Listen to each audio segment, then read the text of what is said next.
Welcome everyone. The webinar will begin shortly and will be recorded. Connect with the campaign for grade level reading on social media. On Facebook, like the page Campaign for GLR, and on Twitter, follow the account at Reading by Third. Please use hashtag Learning Tuesdays and tag us to tweet anything you learn from today's webinar, and we'll be sure to retweet. We encourage you to share your questions, reflections, and observations on social media. Once again, we would love to connect. So on Facebook, like the page Campaign for GLR, and on Twitter, follow the account at Reading by Third. Okay, welcome again everyone to today's webinar. My name is Sierra Sanchez and I'll be behind the scenes helping to produce this conversation. I have just a few housekeeping details before we get started. First, we would love for you to introduce yourself. So please use the chat box at the bottom of the screen to share your name, city or state, and your organization. Be sure when responding to select both panelists and attendees so that we all know who is here. All attendees are in listen-only mode, but we encourage you to post any questions that you might have during the conversation into the Q&A box. This webinar is being recorded, and a link to the recording, as well as any resources that you see shared in the chat box, will be compiled and shared in a follow-up email to all webinar registrants. And finally, we'll be posting a brief on-screen evaluation during closing and highly encourage you to respond. This helps us with our commitment to continuous improvement. Additionally, I would like to call your attention to our upcoming Housing as a Platform webinar. On Wednesday, April 20th from 2 to 3 p.m. Eastern Time, we'll be featuring the Akron Metropolitan Housing Authority and their engagement with parents as teachers. Additionally, we invite you to join us for future GLR Learning Tuesdays webinars. Later today at 3 p.m., we have a session focused on Join the Movement, Activating Your Parent Village. Next week on April 19th, we have an exciting doubleheader, starting with the Funder to Funder conversation on building hope and opportunity, philanthropy's role in building children's savings accounts, followed by taking stock and looking forward principles on K through third learning. Again, we'll invite you to wrap up the month of April with a session focused on starting early, state investments that support children's language and literacy development. Registration and more information for these sessions will be posted in the chat box now, and we hope you can join us. And joining you now is Malai Amfar, Senior Consultant with the Campaign for Grade Level Reading. Thank you and enjoy the webinar. Thank you, Sierra. I appreciate it. Thank you to all of you for joining us today in what promises to be a robust conversation about how libraries are engaged throughout our CGLR network as critical partners, and in some cases are the backbone agency for our GLR coalitions. We've assembled an outstanding all-star panel today, which I'm excited to introduce in just a moment. The bios of our panelists are very impressive, and I highly encourage all of you to check them out, which will be posted in the chat. Collectively, their representation includes both libraries and United Ways in their respective communities. All of them have remarkable achievements and are joined by the common thread of having passion about the work of ensuring children have what they need to be successful in school and in life. Next slide, please, Sarah. Today, our panelists are Elizabeth Yusko from Cedar Rapids, Iowa, Ken Livingston from Wilmington, Delaware. Next slide, please. Christian Bugs and Liz Atack from Nashville, Tennessee. Before we hear from our first panelist, who is Elizabeth, we would love to engage you in sharing your own stories and experiences in partnerships with public libraries. Sierra, if you could please pull up the Padlet. We have created a Padlet, which we'll be sharing through a link in the chat where we are assembling all of our stories. So I do encourage you to hop onto this Padlet at any point, and you can also like the stories of others that you're seeing on here. We'll have this Padlet up and active throughout the webinar today and also a few hours afterwards. So if you don't have a chance to do it while you're listening, feel free to pop on to here at any point to share your own story with how you are collaborating with your local libraries. This tool will really help us capture these stories. After our session today, we will include it in our shared resources, which will be sent to all of you and stored also in Clip. We will also build off of your stories that you're sharing on this Padlet in future engagement, and the instructions for how to post are listed on the Padlet in the upper corner. You can also like anyone's post by hearting it and edit your own post through this. Sierra, if you could please go back to the slides, that would be awesome.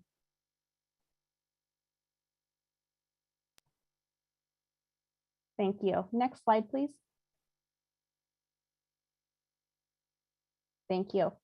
So as you can see, libraries have had a long-standing history as being key to our CGLR communities. We have previously featured 5 communities in other Crucible of Practice sessions and showcased their tremendous work with the public library included as part of the session. Our first Crucible of Practice was actually this, which was Philadelphia, Read by Fourth, The Power of Collective Impact. They also came again earlier this year with large-scale community mobilization, sharing successful strategies. Next slide, please.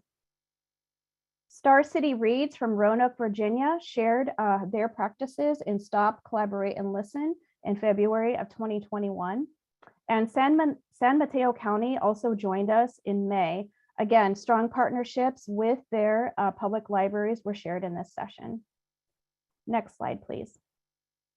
And most recently, we heard from Durham and Springfield, also in October. Again, all of these sharing what the public libraries brought to their GLR coalitions. So as you can tell, there have been significant roles within each of these communities, but I know that all of you listening have some connection with your libraries as well. And so we are really excited today to speak with these panelists to share these stories and how they work closely with their libraries.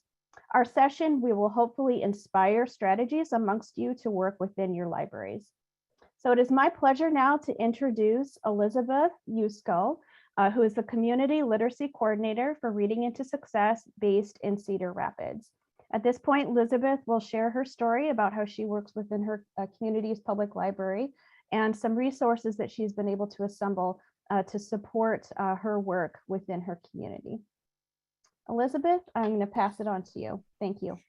Thank you, Mai. Libraries run lots of services already in their community. So it just makes sense that you would partner with a library. One of the big things that libraries do, they hold literacy events.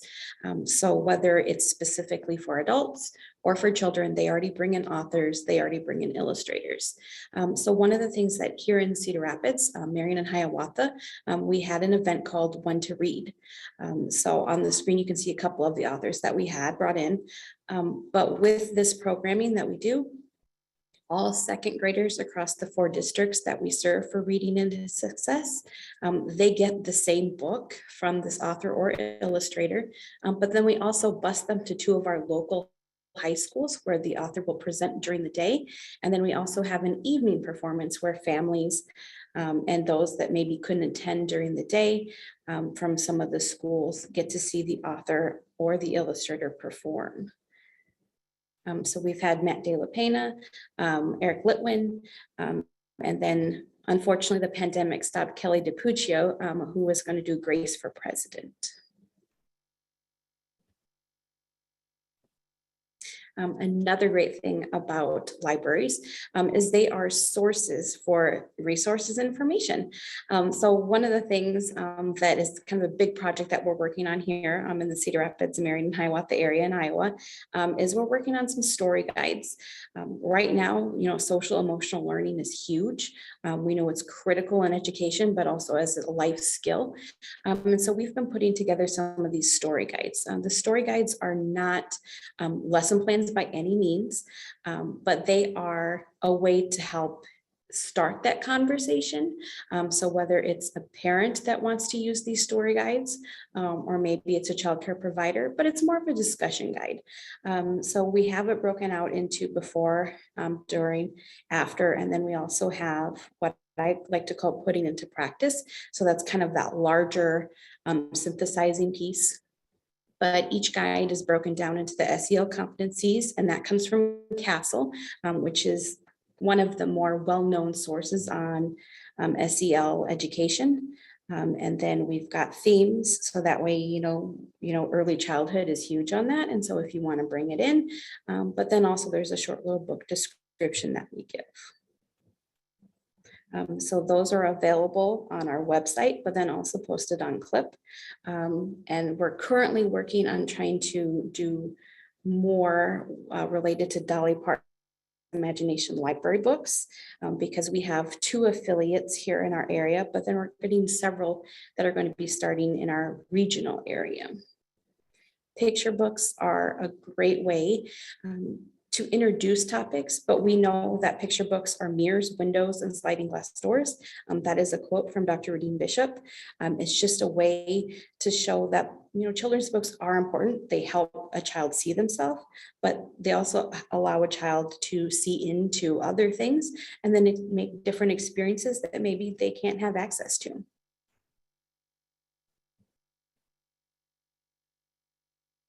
Libraries do amazing community outreach. So here are several pictures of just some of the community outreach that we did. So last summer, we had 24 outreach events that we did. During these outreach events, we partnered with, there's the library, who was always at these, the Parks and Rec Department. We had the League of Women's Voters. And then at some of the events, we had the Children's Museum, which is out of Iowa City, which is really close by to us. And so there was free lunches that were served, different activities that they could participate in, books that we gave away. Through that, we gave away just the summer 558 children's books and chapter books. We've done some teddy bear tea events. That's right there in the center of the slide. We've also done and attended several different community resource nights. We did a partnership with a Young Parents Network, which is a parent education program here in our community. And so with that, there were 20 other different community organizations that were there. And so we just, you know, individuals, participants were able to come around, but community outreach is one of the big things that libraries do. And it's just a nice way to partner and tag along or be a representative of the library, even though I am, I'm kind of like this weird Frankenstein is what I consider myself. So I can be at an event if there's not someone from the library program department that can be there, but I can still be a representative and I can, you know, hand out information, you know, whether it's around library cards, whether it's around Dolly Parton Library, whether it's programming, but just a true partnership in making sure that you are reaching the community.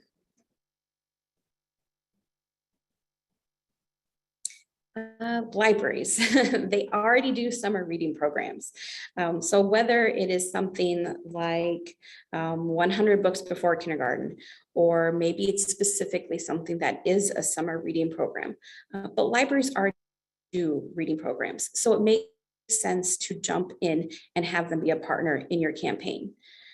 Here on the screen, here in Cedar Rapids, we have something that's called Summer Dare Everywhere.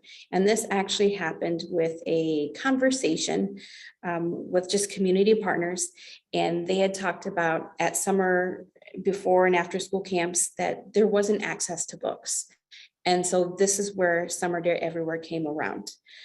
So in 2019, this was at 11 locations, serving 1,200 students. This is just for the Cedar Rapids area. This does not include Marion and Hiawatha. It just happens to be that that's where the partnership was. But Summer Dare Everywhere allows some of our summer vistas from the library to go out to these different locations. So it's community locations, it's YMCAs, it's community housing agencies, but they go out weekly for an hour to these different locations. They bring along books from the library collection. They leave them there for the week. They go out and they take technology.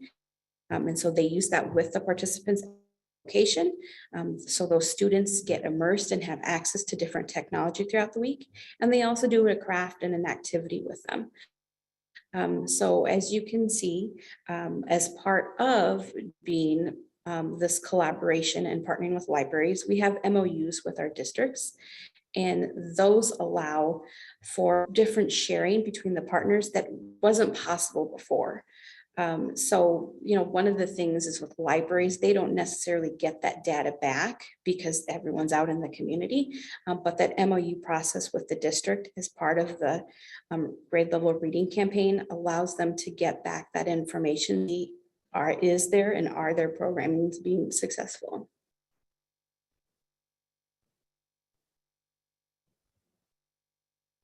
libraries, the 3 Ps, partners, places and programs. So libraries do a lot of connecting.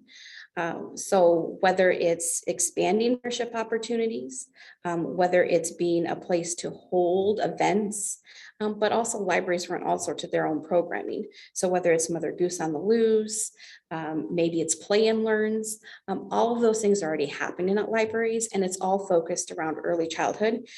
Then also that school age, which is where we're really trying to hit that literacy pieces, but also meeting those families where they are. So one of the things that we are kind of really excited about here is we're going to have a children's health fair in early August. And so Urban Dreams is a career development organization that is partnered with the library at one of our branches. So they really don't have anything to do with early literacy, but they run a food pantry. And so along with them, we are partnering in order to have this children's health fair. So we can bring in dental health.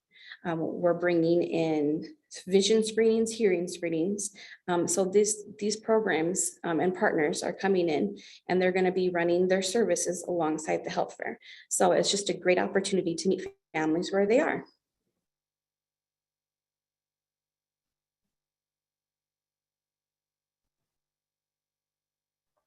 Elizabeth, thank you so much. I think that the examples that you've really shown all of us here demonstrate how there are intersections between children's literacy, health, and other components that really celebrate the collaborative work that we can do together. I appreciate your sharing that. Her SEL guides, which she has produced and shared, are on Clip, and we have shared that link out. We'll get that out to everybody again if you would like to take a peek at those, and perhaps they could inspire work that you'd be doing in your own communities.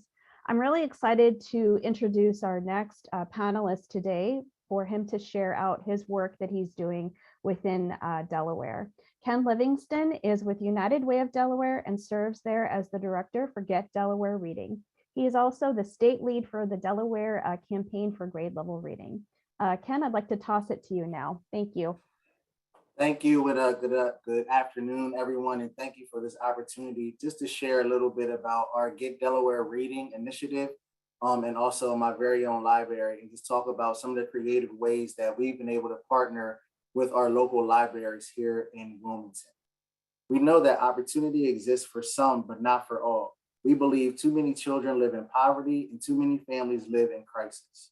We fight to maximize community resources and improve the quality of life for all. Next slide.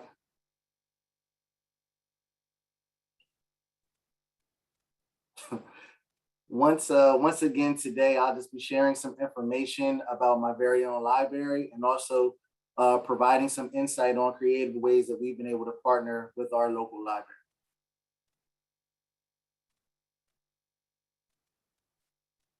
It's moving so slow. Our Get Delaware Reading is an initiative. Okay.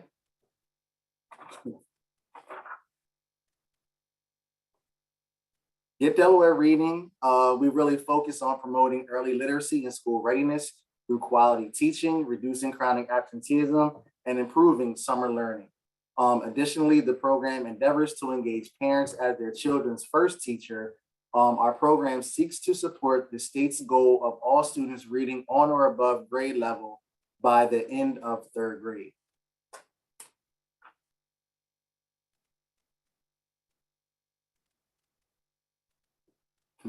My very own library is an initiative of Get Delaware Reading, where our MVOL program is a collective effort to spark and foster a love of reading and improve literacy test scores among participating school students throughout the state of Delaware. The program is convened by the United Way of Delaware and supported by the University of Chicago and Scholastic.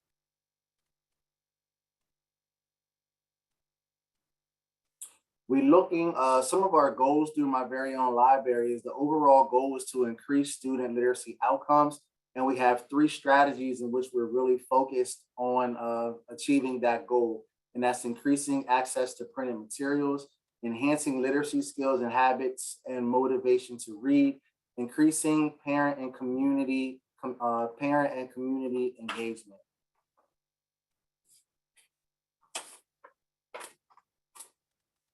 Currently, we have 18 participating schools in our My Very Own Library program, and that covers 7 school districts and across our 3 counties in Delaware, Newcastle, Kent, and Sussex County.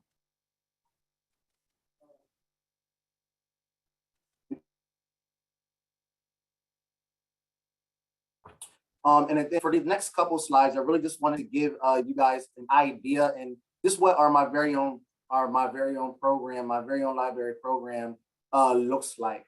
Over the next several slides, you'll see students receiving books and just being able to receive those books and how much they enjoy receiving the books. And you'll see a lot of smiling faces.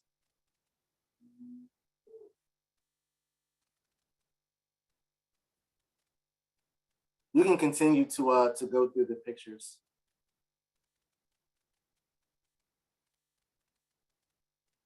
So once again, throughout our program, we have several participating schools, and at each individual book fair, we do ask them to send us pictures so that we have these opportunities to show the students being engaged in selecting their books. Students have the opportunity to participate in 2 book fairs throughout their school year, which they'll receive a total of 10.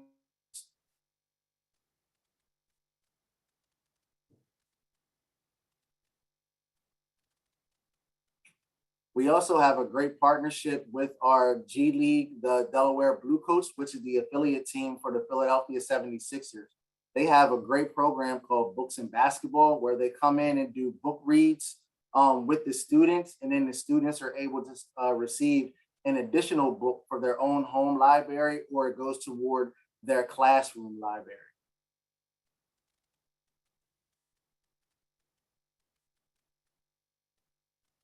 At one of our MVOL sites, the librarian was able to submit a grant, which she was able to get a book vending machine.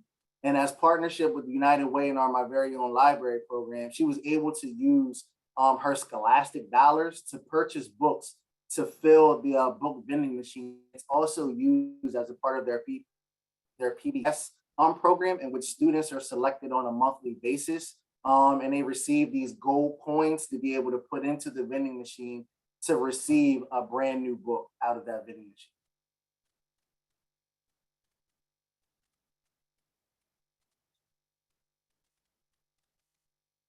We've also been able to partner with Share the Magic Foundation and Reading with Malcolm. Malcolm is an ex-NFL football player who really decided to start a foundation because he realized if he put as much hard work into reading as much as he did into football, that his career and his mind could grow and grow farther. So the Reading with Malcolm, we had a virtual presentation. He was able to come on Zoom and do a virtual book read of his book. Student school. You can go to the next slide. This is what some of our partners are saying about our My Very Own Library program. I know there's 4 on the screen, but I'll just read one from Harlan Elementary. We love being able to provide our students with free books. We love all of the literacy related opportunities such as the author visits. You can go to the next slide, please. To date, we've been able to provide over 40,000 books to our participating My Very Own Library students, which is roughly over 7,000 students. We're looking to engage students once again in a spring distribution where those students will be able to receive another close to 40,000 books for their spring distribution, and also some additional author engagement books as well. Some of the creative ways we've been able to partner with our local libraries, really just to have our libraries continue to be champions to drive our cause as well for literacy, and also for the libraries to be essential hubs, not just for books, but also for community events as well. We've been able to partner with our local Wilmington library to have a back to school event where we were able to provide over 250 book bags for students. In the winter time, we had a coat giveaway and toy drive. We had several partners that were able to come in to help partner to make that activity a success. We also brought in a lot of additional organizations who set up community resource table, once again, to have a one-stop shop, a hub of resources to come in to take advantage of those resources. We also identified additional books to be able to give out, and also library cards as well. We also used our library once again to be partners. Our philanthropy team held a pitcher ditch competition where we had several of the minority owned businesses came in, really highlight and showcase their business. $1,000 prize for the winning business. Once again, this took place at our library. It was a social distance event, but it was packed nonetheless.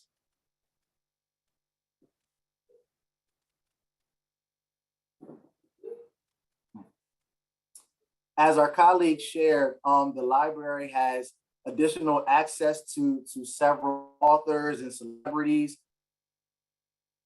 and do book reads and just information sessions. So we recently had an interview with Angela Davis where our United Way of Delaware president and CEO, Dr. Taylor, had the opportunity to interview Angela Davis, once again, taking place on the grounds of the Wilmington Library.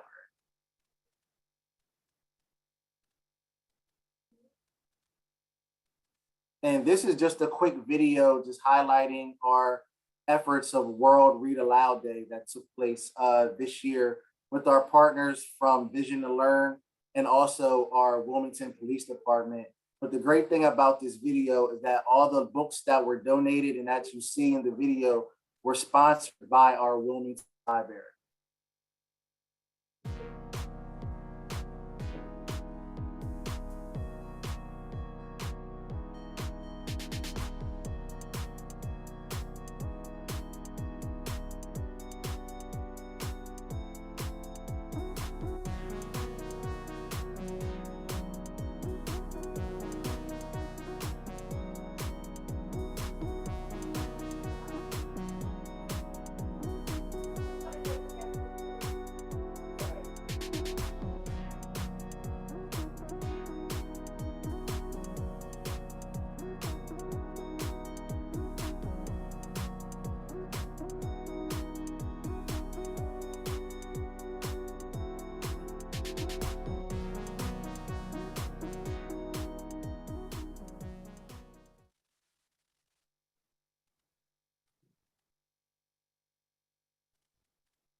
In addition to our partners with the Wilmington Library, these are just some additional partners that really help us in our work to really drive literacy throughout the state of Delaware. We do realize that we cannot do this work by ourselves.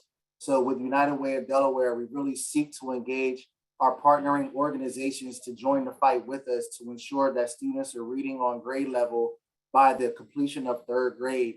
Also throughout the rest of their academic, really want to continue to support them by providing literacy materials, books, parent engagement supports, and just, attending the school to show our support to the school administrators as well. And once again, our library organizations, for them to really, once again, be the hub in the community of literacy resources and materials for parents and community members.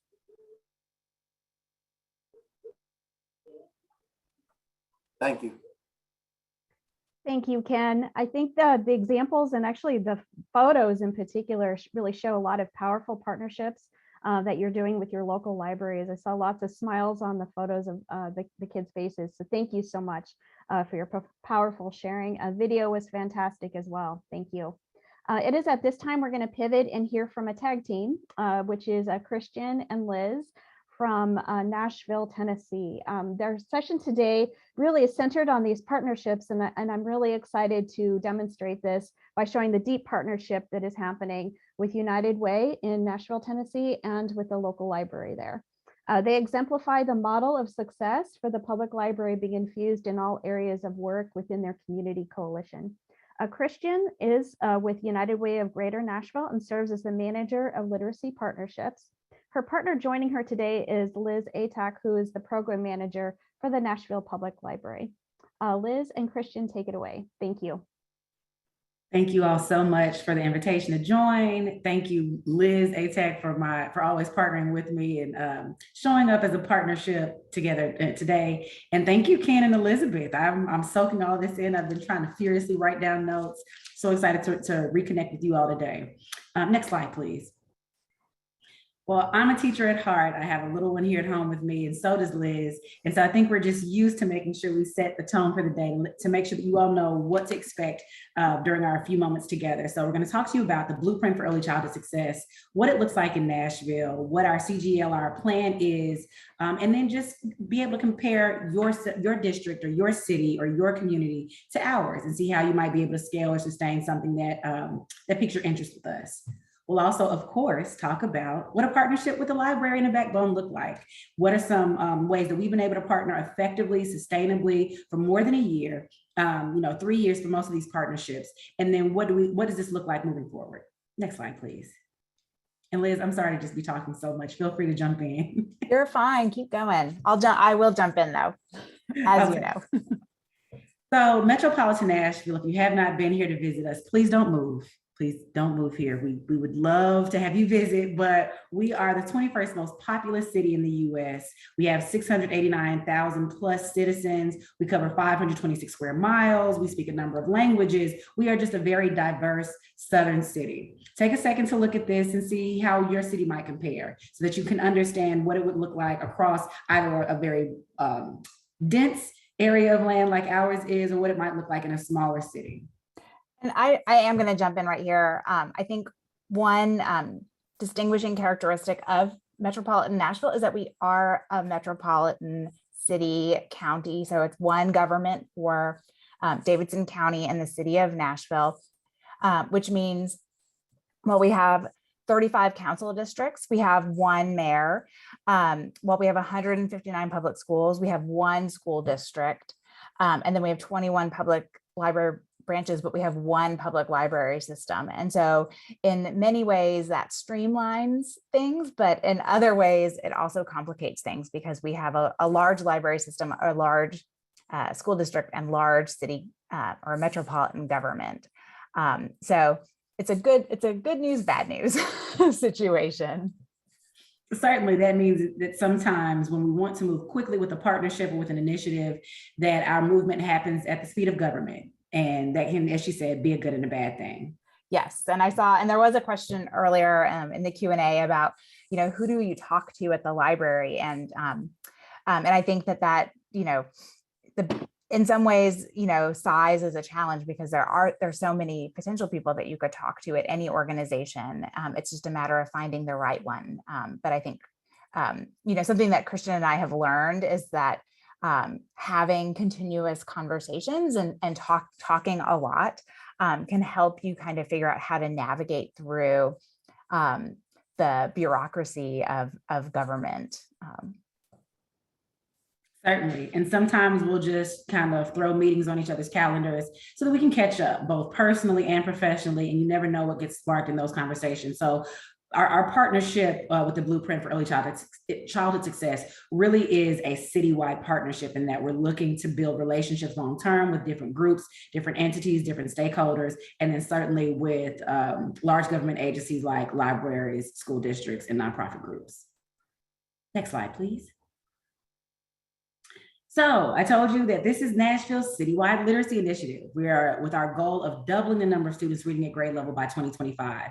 An interesting piece of data that I thought it might be something good to keep in mind is that in Nashville, 30% of our students come into first grade already one full grade level behind. By the time they get to third grade pre-pandemic, we were looking at a proficiency of about 26%. Post-pandemic, we're at about 22%. No matter how you feel about what happened during the pandemic or what our learning looked like or how it had to shift, we know that we've got to increase our innovation and we've got to shift the way that we look at teaching literacy and supporting families. So we're really, we think it's really important to look at the entire family and to start as soon as a child is born. Our literacy initiative is not focused on school-age children. It's focused from birth to, at the very least, third grade. Now, we know that many of the partnerships that we develop, initiatives that we support, programs that come out of, that are birthed from this will carry into high school and even into adulthood, but we are looking holistically. We are truly a collective impact model in that we use work groups. We try to tap into community leaders. We try to be both grassroots and grass tops in that we have several agency leaders. We have our superintendent of schools or our director of schools. We have our mayor's office. We have, heads of state, in other words, sitting at the table, but we also have the everyday parent, the person who could by themselves be a community watch or night watch in their neighborhood. Those are all people that we want at our table, helping us to develop strategies and then helping us to look toward fundraising. And we rely heavily, as I said, on relationships and developing those between all stakeholders, but that includes funders. Liz and I thought it very important to talk about what it means to sustain this financially. We all need funding, and I know that the library is an untapped resource that sometimes gets overlooked when it comes to data. So we'll dive a bit deeper into that. Next slide, please. Recently, or not even recently anymore, at the beginning, near the beginning of the pandemic, 2020, we were set to have a community summit, an early literacy summit, where we would bring together at least 80 community members and talk through the diverse languages that are spoken and how our initiative would do all the things we set out to do for both families and children. And then we were hit with the tornado and a week later hit by a pandemic. So we had to shift and we made it a virtual literacy summit.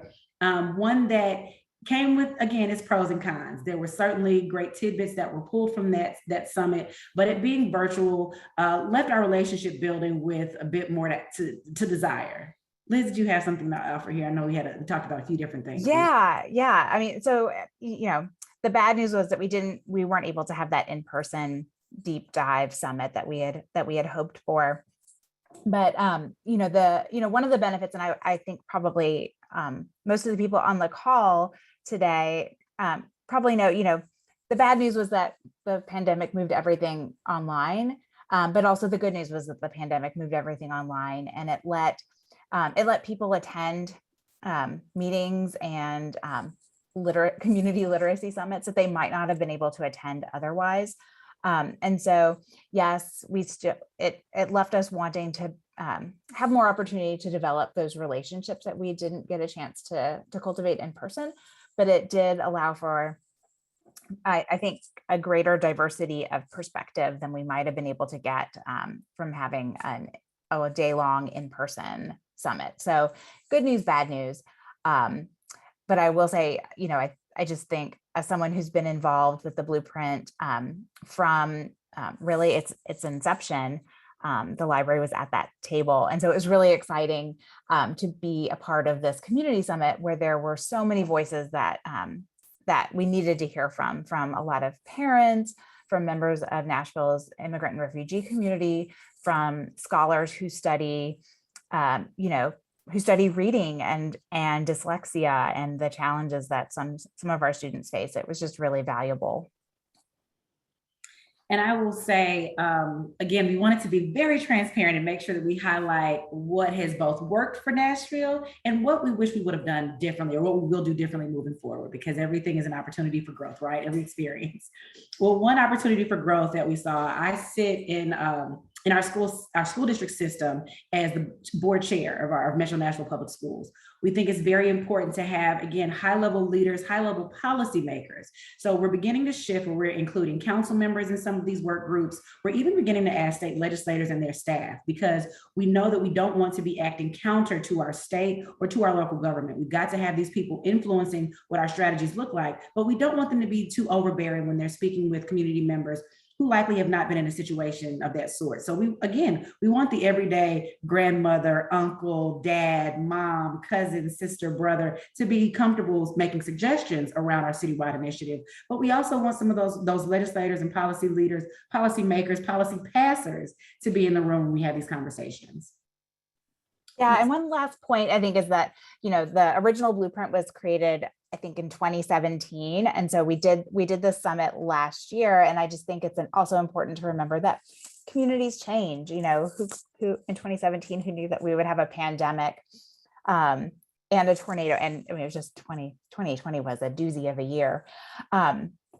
But that so many things change, and I think it's really helpful for everybody to come together and sort of take stock of where we are and what our priorities look like at a given moment in time. Agree. Next slide, please. So what exactly does a library backbone partnership look like? And my apologies, I didn't quite define that United Way is the backbone for the blueprint, this is where our staff is housed. This is where flow through dollars come. We actively are fundraising and regularly speaking with donors just to update them on the work. That is what a backbone does. But the library is right there lockstep with us every step of the way, even in times when we feel like we've asked a bit too much of them. They are always there to help develop next steps. So we came up with a common agenda.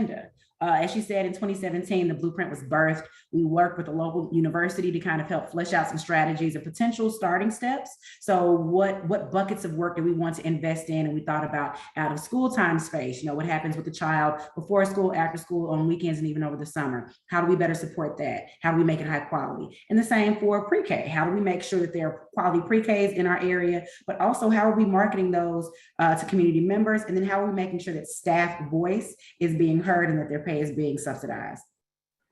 And sorry, and just as far as the common shared agenda, I mean, I know Elizabeth from Cedar Rapids would agree with me, and probably all my other library friends who are on the call today. But we all think that you can't have a conversation about literacy in the community without having the library present.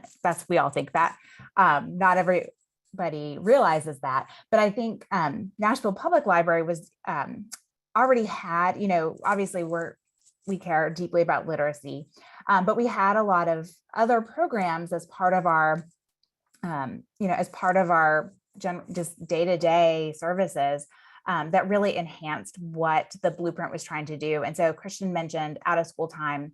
Well, the library in Nashville is where the Nashville After Zone Alliance, which is our coordinated after school program, lives. So we already had an initiative in place that supported out of school time, and we had a lot of the associated resources. We have the program I manage, which is Bringing Books to Life, already in place, which is intentional partnerships with early childhood education programs across the city, daycares, preschools, child care centers, public and private, faith-based, not faith-based, for-profit, not-for-profit, that had been around for almost 20 years. We also have an initiative called Limitless Libraries that basically makes school libraries miniature public library branches and gives students access. We already had a lot of the kind of assets that a community literacy initiative needed, which meant that coming into the conversation, we were already like 90% of the way towards to having that shared agenda that is so important to true collective work. Sorry, I'll get off my soapbox. No, stay there. We have more to share. But I do think we definitely wanted to highlight the idea that libraries don't inherently typically receive data in a way that is that validates them and that says, yes, this is the work that the library has done, and this is how we see it show up in in children or in families and proficiency scores.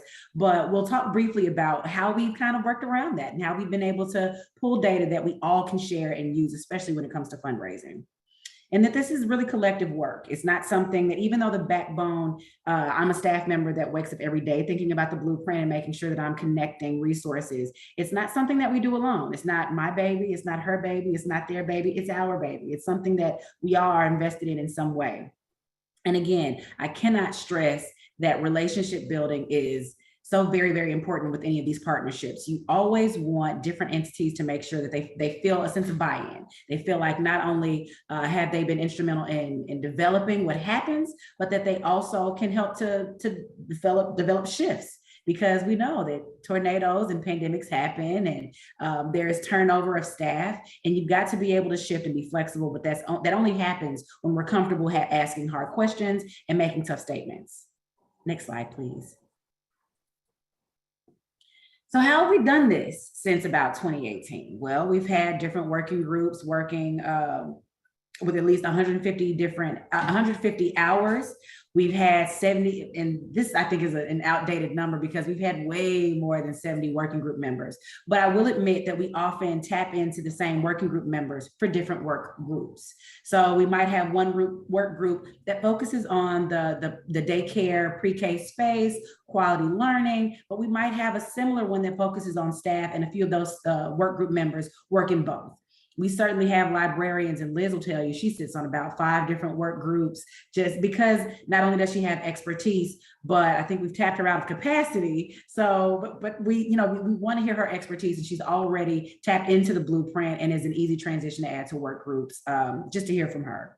We have at least 25 different nonprofit organizations and companies involved. We were not heavily focusing on the corporate sector, but we're beginning to shift because they're hearing about the blueprint. They know that literacy is important, especially as we come out prayerfully of this pandemic. I'm going to claim that this is the last year of it, but we have different corporations that are looking to support, not only with dollars, but with human resources. They want to be mentors. They want to be used in some way to make sure children have access to literacy. And we currently have at least 4 different work groups that are engaging to support. Some of our work groups begin, and then 6 months later they sunset because we're able to move a strategy forward. Some of these are long-term, especially the ones that we have with the library, but there are a couple that just have a goal to we've established a goal, we have to reach that, and once it's done, we shift our eyes and shift our work group. And I'll just jump in to say, yes, I think I have served on about 5 different work groups. But like Christian said, they, some, have a defined limit. And so once the project is completed, the work group sunsets as you say. But I also think, just from a library standpoint, I get it, libraries everywhere, we're public entities. We are usually chronically underfunded and understaffed. And so it can be it can feel like a hard sell to make a case for why it's important for library staff to sit on these working groups. But, I think, like I said, when you're talking about community literacy, that's so ingrained in what the library does every day. And so, my colleagues who have sat on these working groups have walked away with really specific ways that their service on that working group has impacted their day-to-day work at the library. Whether it's meeting different partners in the community who they can bring into the library to provide programs or to get incredible resources to their patrons, or as simple as knowing, being one of the first people to know that there's going to be a new training verification system coming through the state of Tennessee, and being able to pivot really quickly to make sure that the trainings that we're offering at the library are approved. And so we're ahead of the curve on that. So just really simple ways to make a case for why it's so important.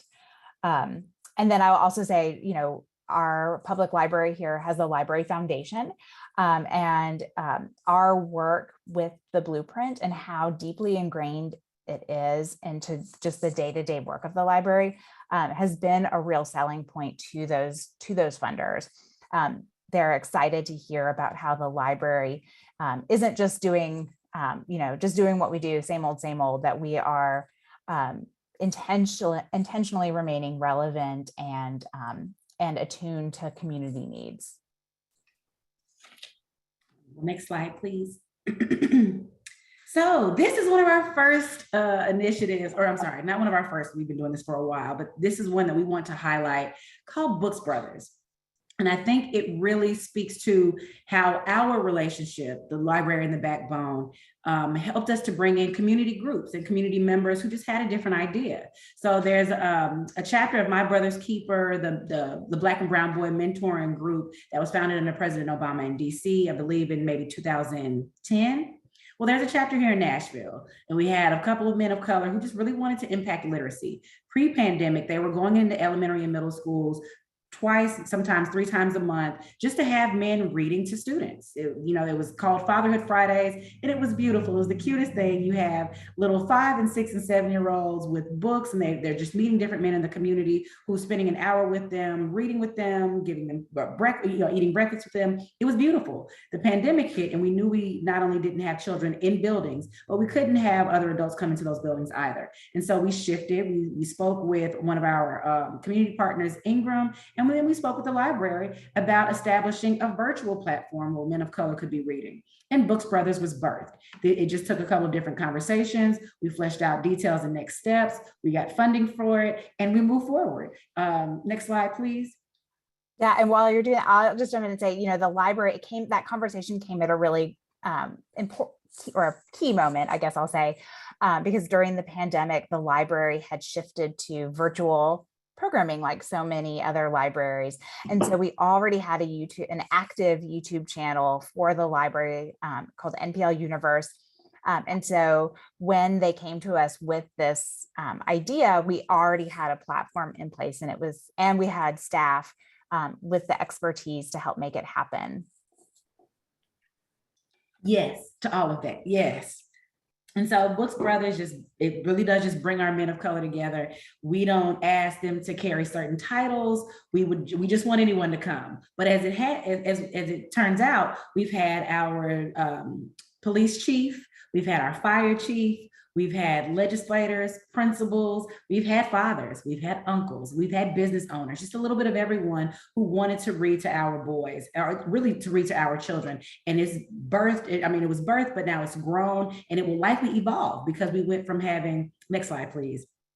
We went from having 27 readers in the first year to now having almost 100 in this second year between the 2 years combined. And so we're looking to continue to do this. We want to even shift this to become a year-round initiative. But the idea that the library was there to help us level the books, to make sure that we weren't adding any extra burden to teachers when we sent them these videos. We were able to say, this book is on a kindergarten level, a first grade level, so on and so forth. And then teachers just decided what they wanted to watch or what they wanted to pull for children. We also were able to share this far and wide with parents so that they could share the videos at home. And I'm just really excited about this because this really does show how a partnership can morph. Next slide, please. And now, this really is my baby, or has been. It's something called the Reading Captains. And if you're at all familiar with Read by Fourth, shout out to them. They really sparked this idea that Reading Captains is something that we should be engaged around, the elevating of everyday volunteers in the community to champion literacy, to just share different messages. At this point, Philadelphia has confirmed that they have more than 600 Reading Captains that are helping their families in specific communities, and that there is the most diverse volunteer corps. Something that really stood out to me and made me want to bring the Reading Captains to Nashville was the idea that you didn't have to be a parent, an educator, or even really be literate yourself to be a reading captain. I think that is just such a beautiful, I don't know, I kind of get teary-eyed when I think about it. It just could be such a beautiful shift in the way we discuss literacy, the way we support families, and the way we think about, in a communal way, really supporting children.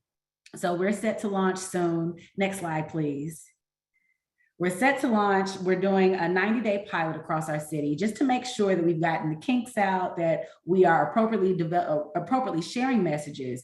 But the reason that I wanted to highlight this today is not just because I'm really excited about it, but because we've leaned so heavily on our librarians. Not only did they help us develop messaging for the community at large, they also helped us to develop messaging for parents or caregivers of children who were birthed to age 5, and then children who are school age. So I thought it was very important important to have the librarian voice to make sure that what messages we were sharing tapped into the natural human resource of caregivers, making sure that parents just feel comfortable using whatever it is they already have in their homes, whatever vocabulary that they use to increase the vocabulary of their own children.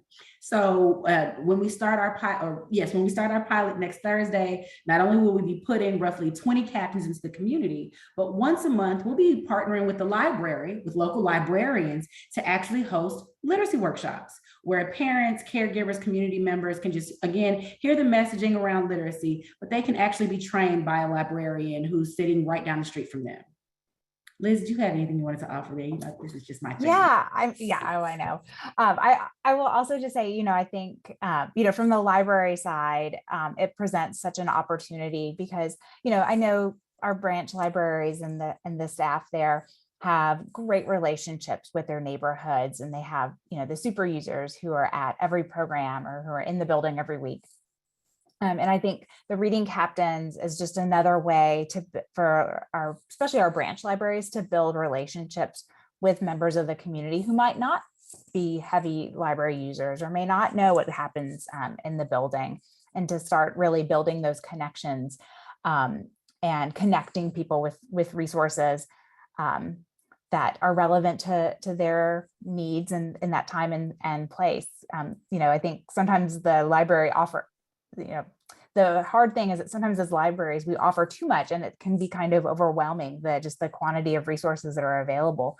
But by building relationships and really understanding, what it is, families in this particular neighborhood really are needing, then you can help make those connections.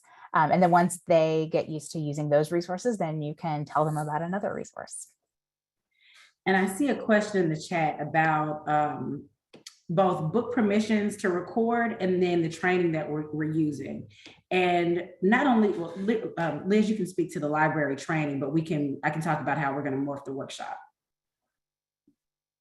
Yeah, so the trainings that we're using for our parent workshops are actually one of the things that my program, Bringing Books to Life, does is we do parent workshops. They are loosely based on the Every Child Ready to Read framework, but they are our own. So we use that read, write, sing, talk, play framework, but then we highlight specific information. We incorporate things that are unique to Nashville, or we like to think unique to Nashville. They're certainly not. So they are workshops that we've already developed loosely based on Every Child Ready to Read.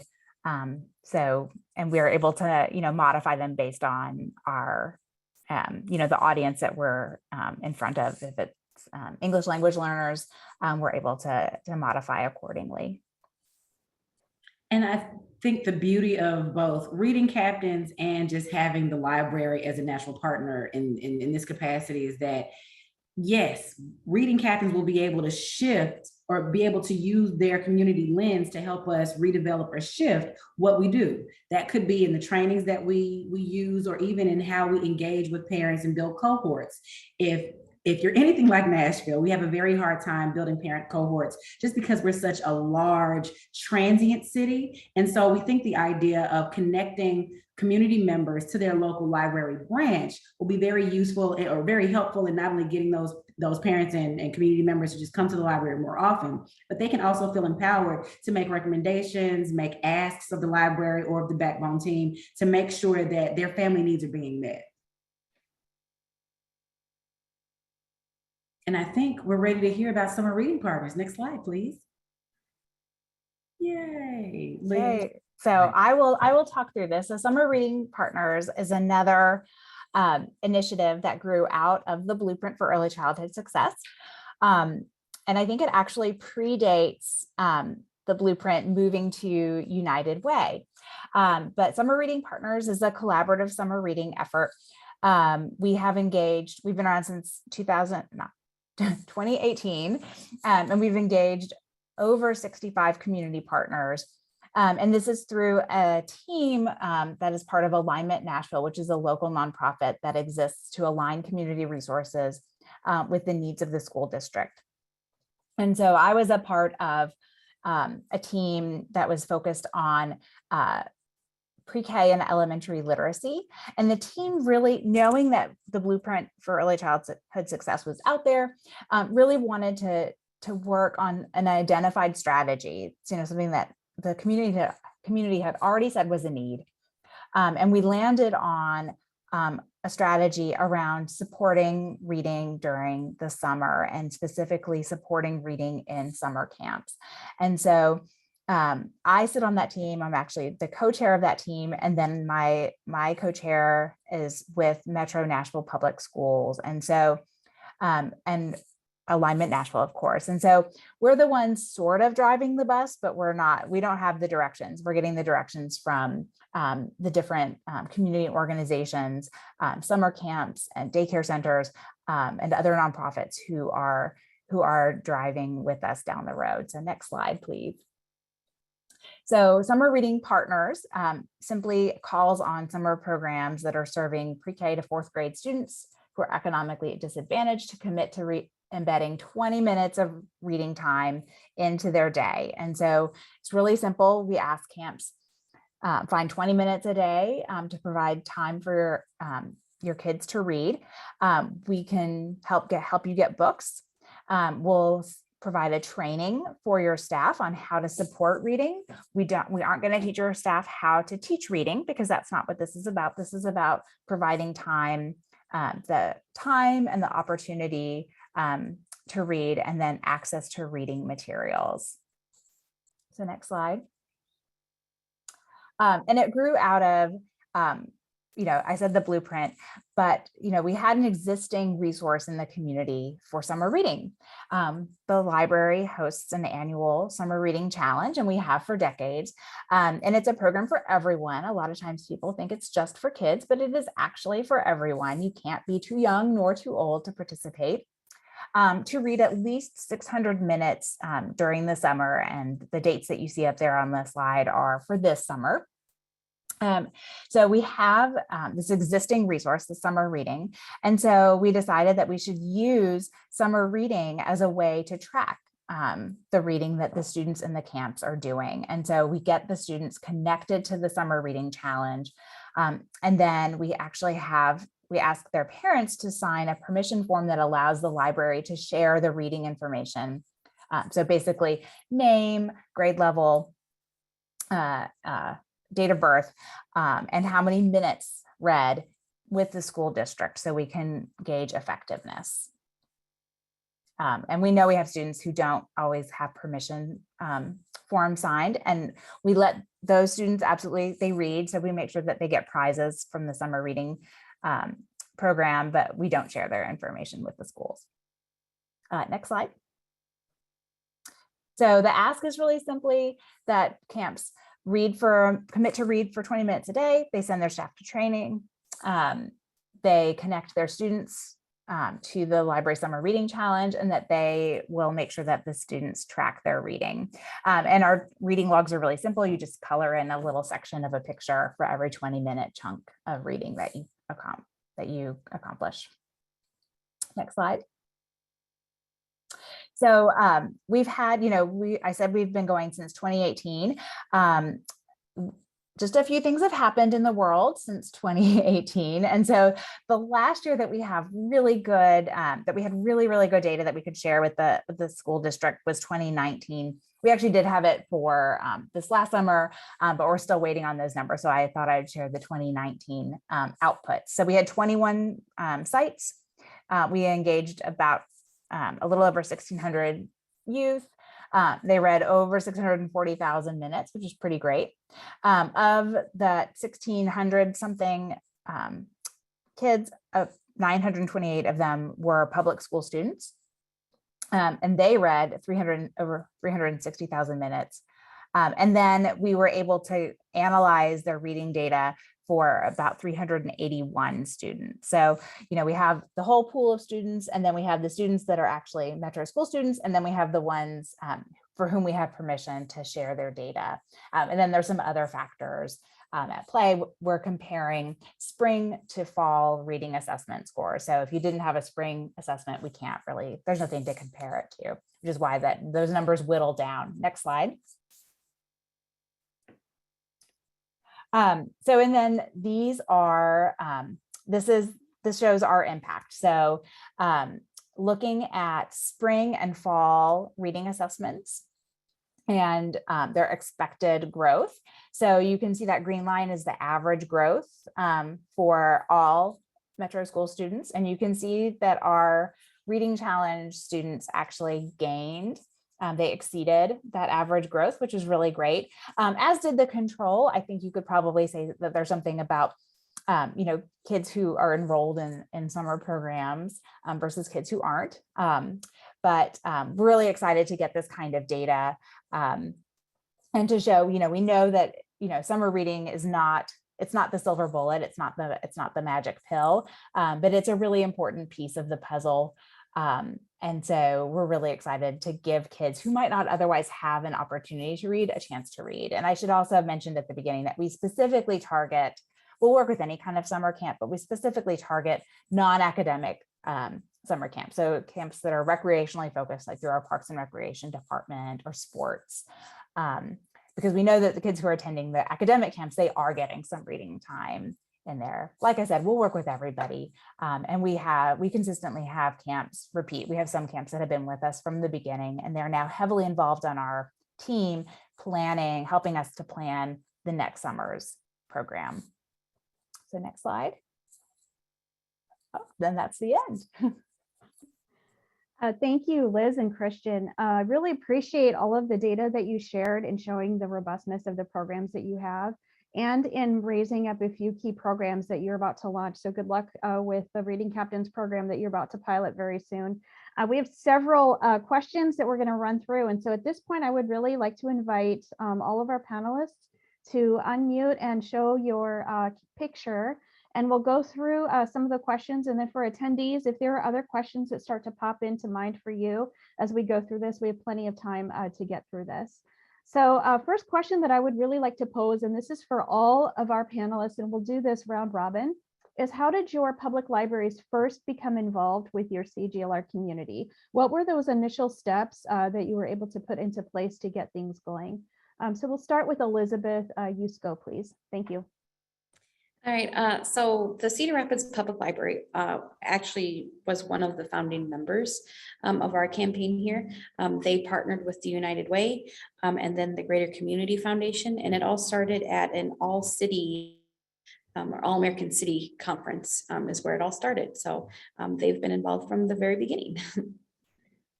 Thanks, Elizabeth. Sounds like from the very beginning for you. And so Ken, what has been your experience?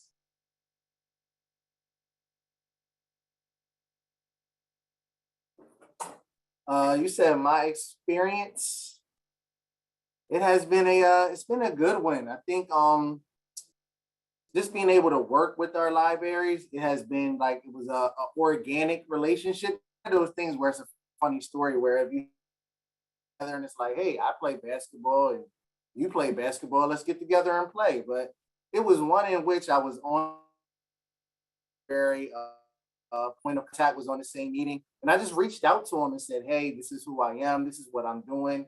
How can we continue to establish a partnership in the near future? And it just started right from there. He emailed me some things that the library had going on. I responded with some things that I had going on under Get Delaware Reading. And the relationship just grew from there. And we just continued to constantly stay in communication. And then the partnership just grew. And then we were able to once again just house and have our programs be centralized at the library as an initiative to keep that literacy connection going. So once again, it was just really organic. And I'm one of those people where the worst thing you could tell me is no. So if I go to you and you tell me no, then okay. But there's always a possibility that you're going to say yes, let's partner. So I'm just one of those, the glass is always half full rather than half empty. And I go into each situation like that. And that was definitely a success story from our library where I went to them with the glass half full and we were able to partner and have great connections and programs.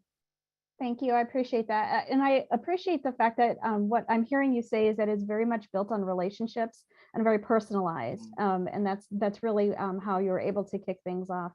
Liz and Christian, I'm curious about your experience as well. How did those partnerships begin? What were your first steps in becoming embedded within the Nashville community with the GLR? So I'll start. So our blueprint actually started because of some work that our Public Education Foundation had done. Gosh, I mean, it must have been back in 2015 now. And they had identified the need for a grade level reading or a third grade reading campaign. It wasn't yet a campaign for grade level reading campaign. And they actually reached out to our library director and said, it seems like, we need to do something. And, we think the library and the school district and the mayor's office should need to be at the table and actually should be the ones inviting others to the table. And so we actually were involved on the front end, and my director actually brought me in just as someone who's worked in early literacy for 15 years as kind of a subject matter expert to help talk through things. And so I've been involved in some way, usually kind of in a like backstage way from the beginning. Christian, I don't know if you want to add anything. That was it. I would just say, if for any organizations or any communities that feel maybe apprehensive about approaching the library, or maybe you haven't built a relationship yet, feel free to just introduce yourself and talk about the bodies of work that you have. And you'd be surprised at how often just extending an olive branch will have librarians saying, "Oh, I have a resource for you. Or let me show you this, or let me tell you about something that we're already doing." You would not believe the synergy that is already out there. It's just that you just got to make the ask. And if you have work groups that are established, feel free to just invite a couple of librarians to engage in the work group. Yeah, I appreciate that. That actually hits on several of the questions that were kind of popping up anyway, which is how to begin the work, but then how do you also navigate the bureaucracies? I think that was maybe part of your initial piece that you were talking about. And so to extend that olive branch, to do what Ken is saying, to develop those relationships is really key. And so this really leads into that next question that I have, which is to understand that libraries are public sector entities. And so that comes with some challenges as well. So what are those things that you have to keep in mind with your engagement with a public sector piece in your coalition? And this question is actually for all of our panelists. So we'll start with Liz and Christian with this question, since you kind of touched on that a little bit within your presentations.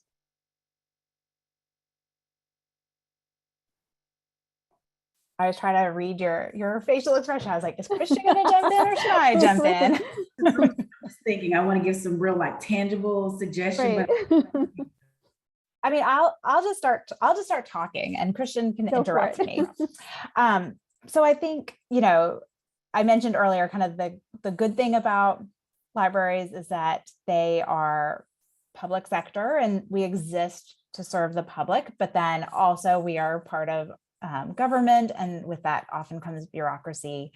And so, yes, we recognize that sometimes it can be kind of hard to figure out, how to, who's the right person to talk to, and then how can they have the ability or the capacity to walk with me. So I recognize that can be a challenge, but I will say, I think that mission alignment cannot be underscored.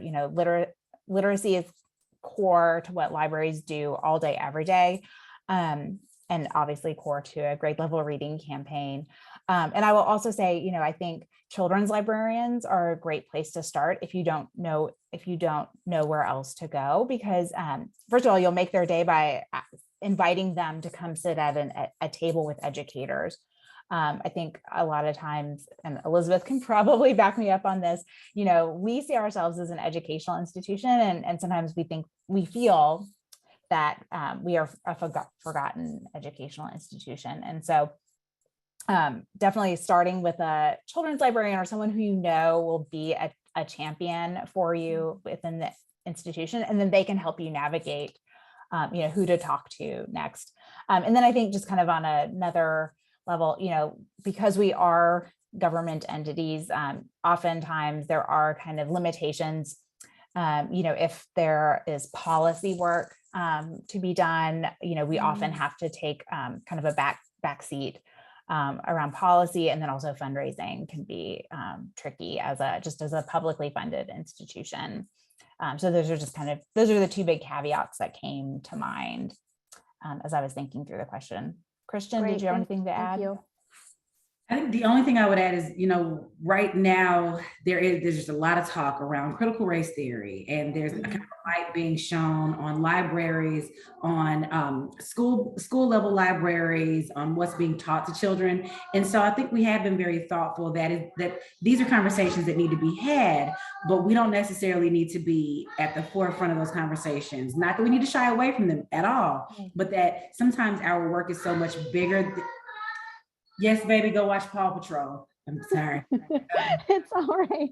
What I'm trying to convey is that is exactly why I suggest that anyone would consider adding policymakers to future work groups, so that those are the tables where conversations will be had, and where you can kind of duke it out around ideology. Yeah. But on the surface, we would hope that everyone loves children and everyone wants to see them succeed. So sometimes just having the conversation, it may not happen quickly. Like I said, sometimes it does move at the speed of government, but being able to start the conversation, you will build champions along the way who will begin to teach you how to move more quickly and more efficiently, more effectively. And so just knowing that we will not change early literacy proficiency or access to literacy resources in a year.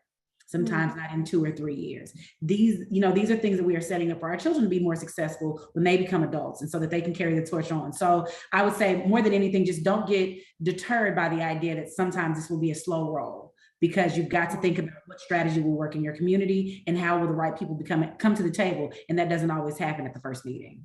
Yeah, I really appreciate that. And I love that you said that about inviting those who have power and influence and authority to be at those tables as well, because that's going to really influence that level of change.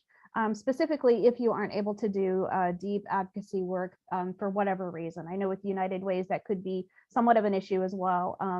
And so thank you for answering that. Elizabeth and Ken, I'd love for you to jump in on that same question about public sector partners. Elizabeth and Ken, what has your experience has been and how you navigate those relationships? I just want to second about funding. That conflict of interest is something that you have to look out for. But then also another piece that we sometimes run into is unionization of staff, just so you're not overstepping or stepping on what is someone's contractual obligation. So sometimes you have to carefully work around that. Yeah, I think for me, I've just had the opportunity to be able to work with our local council members, and then also state representatives. It's just always good practice to, as much as I can remember, just to invite them out to the events that we're having within the libraries that are specifically in their districts.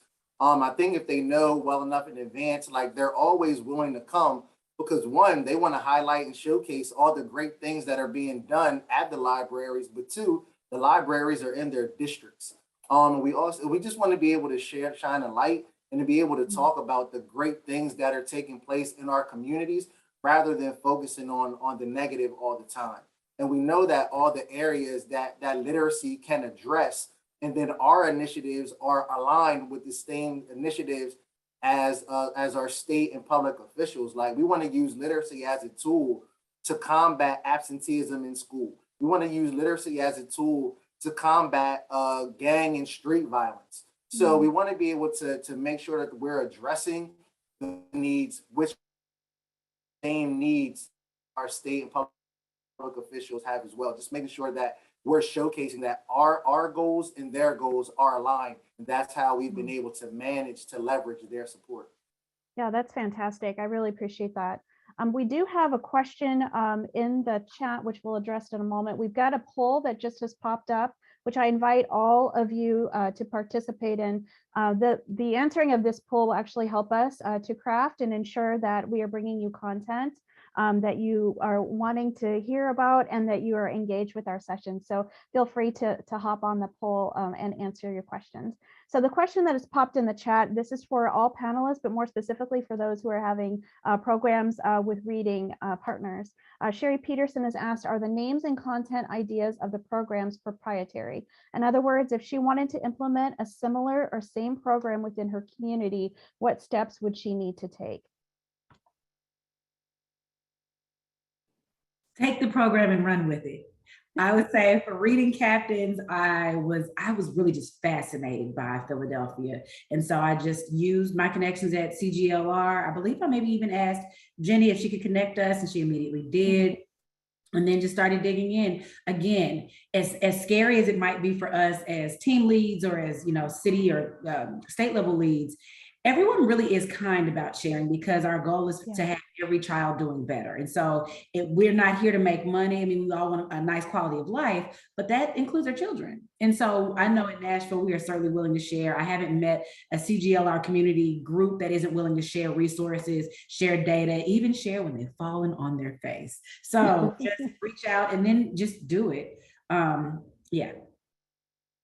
Yeah, thank you, Christian. I will put snaps up to that too. Like if there are any questions that folks are wanting to have to understand how to connect with any of the panelists, please feel free to reach out. I'm very happy to help build those connections and bonds between the people that are on the panel today and also with those that are listening. So thank you for that.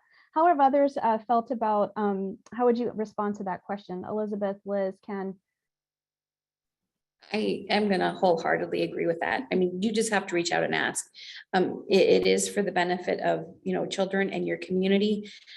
So it really is truly a collaborative nationwide effort. And so, I mean, it's everyone's intellectual property, because it is for the betterment of everyone.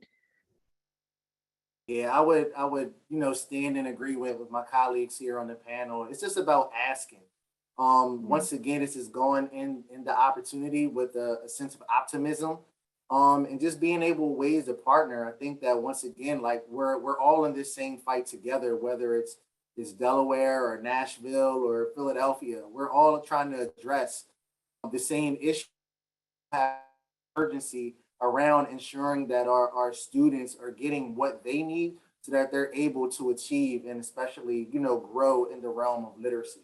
So, and then also specifically with my very own library, like I've met other organizations who have done similar programs, and I've even had a couple of book drives where I was able to collect books and then attend community events where I'm still giving out the books to those community members for them to grow their own home libraries for their children as well. And we've been able to partner with a few homeless shelters as well, where we were able to take those donations and then have book fairs for the families and the students in those identified homeless shelters. So once again, it's just about expanding your reach and just casting a wide net, and then just not being afraid to hear no. Yeah, I love that. Thank you. That actually is a really nice segue to a next question that I have.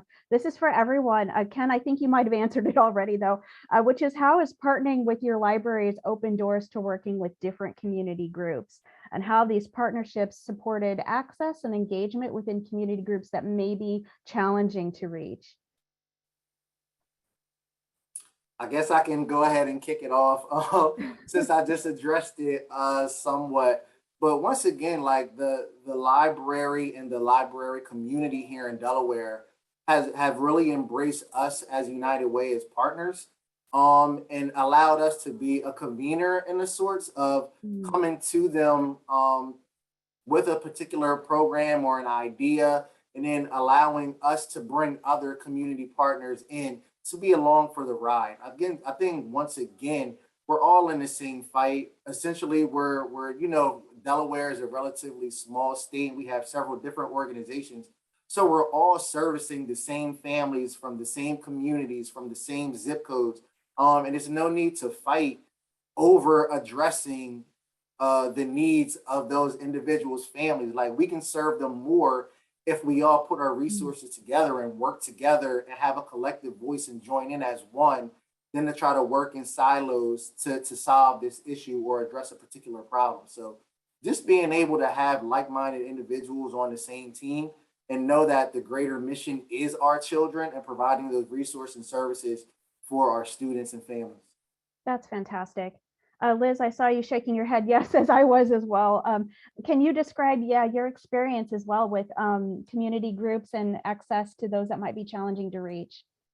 Yeah, absolutely. And I think, well, Ken, I just 100% agree, that, remember, just everybody remembering that we're here for the same reason, and we're here for the children. And logistically, none of us can do it on our own. And so we really do have to work together. So absolutely.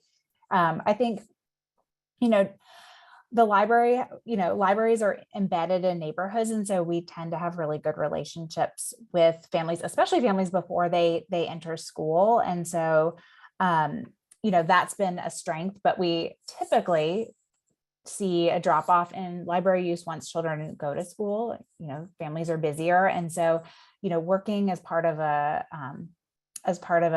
coalition means that we have access to other touch points for those families once they've kind of aged out of kind of peak library use. I'm not going to say it's the only time they use the library, but that's kind of the peak library use has been their preschool and they're going to story times. And so that's really helped us. I would also say, we're obviously looking at everything from a library lens today, but, it's been really valuable for the library. And I think Christian would probably agree with me to have healthcare at the table as well, because if you think about, just what are the touch points that young children and families have, we have schools, we have libraries and community centers, and then we have healthcare. And so making sure that healthcare is at the table too, I think is beneficial for everyone, so that we can help build those relationships. Thank you, Liz.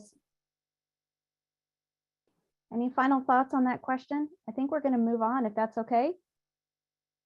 All right, Sierra, could you pull up the Padlet again, if possible? I'd like to revisit that in our last remaining minutes that we have together. Just a reminder to everyone who is still with us that we have this place where we can engage on how partnerships with public libraries have benefited your coalition. And I see that we have some fantastic posts that have rolled in. So I appreciate all of you who have taken some time to add on to here. We'll leave the Padlet live for the next couple of hours, and then we will share this out as a resource in our follow-up things that will go out later this week. So thank you, Sierra.